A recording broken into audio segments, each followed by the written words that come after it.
Thank you very much, Madam Speaker, and I will be splitting my time with the member from New Brunswick Southwest. The Arrive Scam boondoggle has rightly put this government's mismanagement of taxpayers' dollars in the spotlight. At one point, everyone in this government wanted to be associated with the Arrive Can app, touting it as one of the greatest things the government had ever accomplished. Now, with the Auditor General's report, nobody wants to take accountability for this mess. And no wonder. As we've discovered, we have an application that started out with a price tag of $80,000 that ballooned to $60 million and counting. And it now appears, according to the Auditor General, we will never know the true cost of this application given the lack of information available for her to do a proper audit. Add to this the Procurement Ombuds report that found that 76% of all resources proposed by the contractors to do the work, in fact, did not. And finally, that a two-person company that did no actual IT work got paid almost $20 million. Liberal politicians who once championed the app are now backing away from it, pointing the finger at the public service, while senior public servants are all pointing their fingers at each other. When Conservatives introduced the study of Arrive Can in committee, we knew that there was more to the story than what the government was telling. That is why we introduced a motion in this place calling for the Auditor General to conduct a performance audit, including the payments, contracts, and subcontracts for all aspects of the Arrive Can app. The audit confirmed our suspicions and went even further. Just last week, we heard testimony in committee from two former CBSA employees who have been suspended without pay, even though they now work in different departments. These two former employees were highly critical of the actions of senior bureaucrats at CBSA, including the president, whom they allege was attempting to mislead the committee and withhold information. When parliamentarians are confronted with evidence of reprisals and allegations of misconduct and an active cover-up, we cannot trust this Prime Minister's department to investigate itself. We know how these investigations end. Liberal insiders get off easy while others take the fall. We saw this clearly in the SNC-Lavalin case. SNC-Lavalin gets off with a slap on the wrist, but Jody Wilson-Raybould, she was removed from cabinet and caucus, all for standing up for the rule of law on behalf of Canadians. The Prime Minister is not interested in upholding the rule of law. He is interested in removing blame from himself and his buddies, pinning the blame on others and punishing them harshly. Our study on Arrive Can has uncovered large-scale misconduct across multiple government departments. The Procurement Ombudsman found widespread disregard for the rules of procurement by the Canada Border Services Agency, Public Services and Procurement Canada, and the Public Health Agency of Canada. The Auditor General referred to the glaring lack of documentation as the worst she has ever seen. In her report and in testimony before committee, she stated several times that the pandemic was not an excuse for the lack of documentation and glaring mismanagement across the Arrive Can contracts. This glaring mismanagement is completely unacceptable, especially when taxpayers are on the hook for tens of millions of dollars. This boondoggle has led to Canadians overpaying for an app that sent thousands of Canadians unjustly into quarantine. The Auditor General also confirmed at committee that the lack of documentation points to two possibilities. The first being that the documents never existed in the first place, and that this government just wasn't doing its job in keeping track of taxpayers' dollars. The second, that the documents have been destroyed. While this second possibility may seem far-fetched, it has been reported in the media that an IT employee at the CBSA has claimed that the former Vice President and Chief Information Officer of the CBSA deleted 4 years' worth of emails. This is extremely troubling and is outrageous, as one of my colleagues said. One of this Prime Minister's top bureaucrats has been accused of deleting 4 years' worth of emails from his time at the CBSA, particularly during the time of the ArriveCAN procurement. Now, this bureaucrat, who has since been promoted to Chief Technology Officer of Canada, is refusing to provide answers. It is alarming to Conservatives that senior members of this government's bureaucracy are being accused of lying to and misleading parliamentarians in committees and refusing to answer our questions. In addition to this, we've had to deal with constant Liberal filibustering at committee. The persistence of the Liberals to stall our study of the Arrive scam makes us wonder what they have to hide.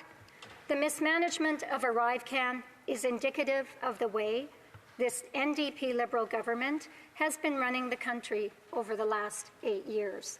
They have wasted taxpayers' dollars, increasing their deficits to new heights each year. They have created a cost of living crisis, making it difficult for Canadians to put food on the table and a roof over their head. They have failed to deliver for Canadians on every level. Yet, they refuse to take any responsibility for their failed policies and 8 years of failed governance. However, Canadians know who is responsible. While the cost of living continues to go up and the quality of life continues to go down for Canadians, the Liberals are afraid to face Canadians with what they have done to our country. And the NDP have simply lost their way. The NDP, once called the Workers' Party, have bargained away their responsibility as an opposition party and are now more focused on blindly supporting the Liberals than stopping the damage they are inflicting on working-class Canadians. While they support the disastrous overspending of this government, allowing them to do whatever they want, the NDP's only demand is that the Liberals spend more. With the emerging scandal around Arrive scam, they have been feigning outrage at the Liberal government. But as has been noted by the Leader of the Opposition, the NDP voted in favour of the Arrive scam 8 times. They had their chance to stand against it, but did not. Now they are pretending to be shocked by all of the money spent on the app. The NDP present themselves as an opposition party, but this act is falling apart. Despite their best efforts to put on a show of holding the government to account, their actions are clear to all Canadians. By continuing to prop up the Liberals year after year, the NDP have intertwined themselves with the Liberals so tightly it is difficult to tell them apart. Canadians are not fooled by their full outrage at their coalition partners. If they truly believe in their record, they will stop propping up this Liberal government and their failed policies and allow Canadians to decide who they want to lead them forward. It is important, Madam Speaker, to remember that in the midst of the pandemic, the Prime Minister called an election in a thinly disguised last-ditch effort to recapture a majority government. Failing that, he was then able to fall back on his good friend, the Leader of the NDP, to give him the majority he so desperately needed. Canadians do not support this coalition government. They want change. Canadians want answers for the Arrive scam. Canadians want to end this cover-up coalition. In the face of this corrupt NDP Liberal coalition, Conservatives will continue to fight for accountability and against the waste of taxpayers' dollars. After all, Madam Speaker, that is why we are also calling on the government to collect and recover all monies paid to ArriveCAN contractors and subcontractors who did not work on the ArriveCAN app within 100 days of the adoption of this motion.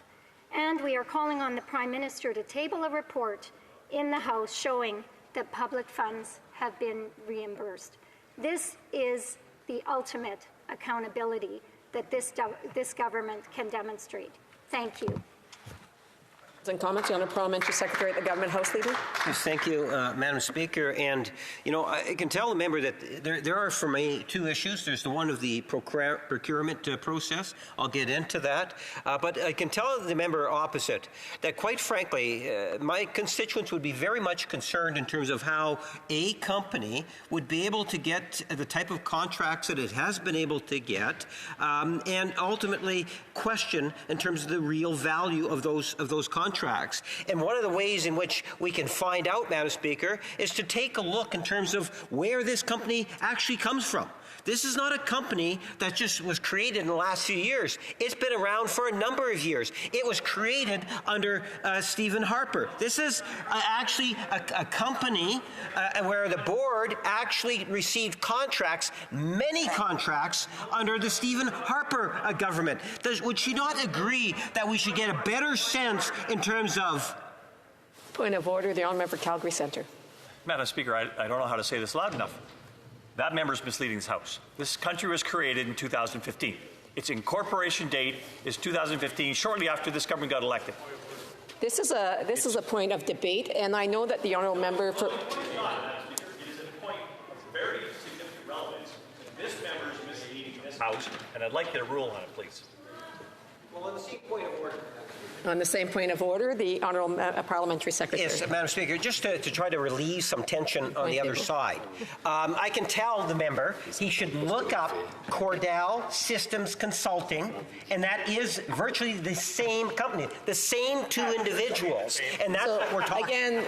Again, you know, although members may not agree about the facts, it is a point of debate, and as I had previously ruled initially, before I was challenged, I would just ask members to please wait until it's time for questions and comments. I don't know if the Honourable Parliamentary Secretary wanted to finish his question.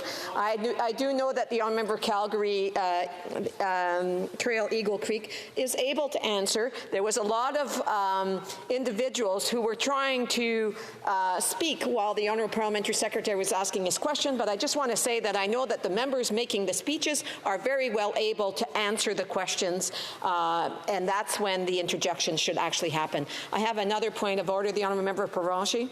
Yes, thank you, Madam Chair. And on the same point of order, the member just admitted that it was a company that's similar to, but not the same. Again, this is a point of debate, and I would just ask members to please quote the point of order that, what section of the point of order that they are referencing, in order for us to ensure that it is actually points of orders that are being raised. Again, the Honourable Member for Calgary Centre is rising on a point of order. It's a point of misleading this House. And I would tell you that if the company didn't exist before... Again, I would just ask members that it's about a disagreement about the facts, and it is not a point of order, it's a point of debate. The Honourable Member for... the Honourable Member Parliamentary Secretary can finish his question. He only has about 14 seconds. Madam Speaker, and it was to ask the member if she would agree to provide leave so that I can actually table the document that shows that the same individuals involved there are the same individuals that were involved in numerous contracts that were issued under Stephen Harper. Will she agree and give unanimous consent for me to table? The Honourable Member for Calgary, Trail Eagle Creek. Thank you very much, Madam Speaker. And that member well knows that it requires unanimous consent of everyone in this place. And it's interesting, I believe the fact that he is misleading this House is simply to cover up the fact that under this Liberal government, outsourcing has absolutely skyrocketed. Even though they campaigned on the promise of reducing the use of consultants in 2015. Spending on outsourcing has increased by almost 50% under this Liberal government. Thank you. Questions et commentaires. Questions and comments. The Honourable Member for Montcalm. Thank you, Madam Speaker. The motion that we have before us today,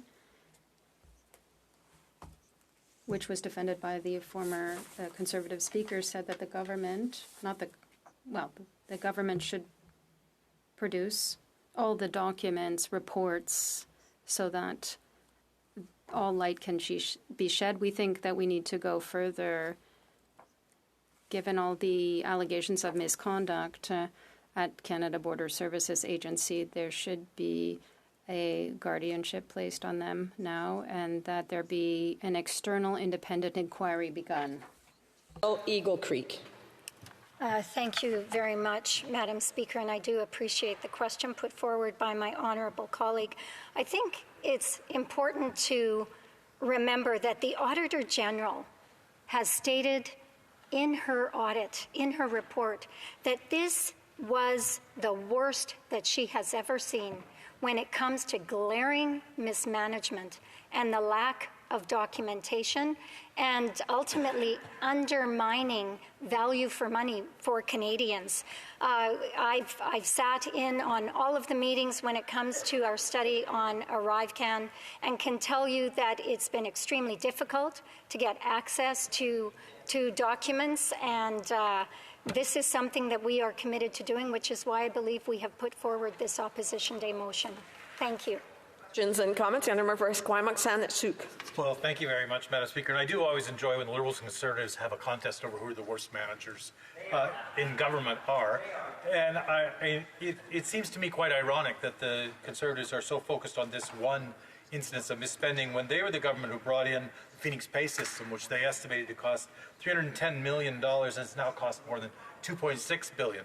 But my question to the member refers to something she said directly in her speech about how the confidence and supply agreement that we have with the Liberals does not benefit working people. So I'm asking the honourable member, does she not support the dental care plan that we've started? Is she opposed to the pharmacare plan we just received agreement on? And does she oppose the anti-replacement worker legislation? Does she not think that those programs benefit working people in this country? The honourable member for Carleton Trail Eagle Creek, a brief answer. Yes, thank you very much, Madam Speaker, and I do appreciate the question by my colleague. I have to believe that it does smart a little bit to know that your value in this place has been bargained away simply to prop up this failed Liberal government. And when we want to talk about standing up for Canadians, rather than their hunger for power, what they should be doing is standing up for Canadians and supporting us in bringing accountability to this place when it comes to the wasteful spending that they continue to claim they oppose. Thank you.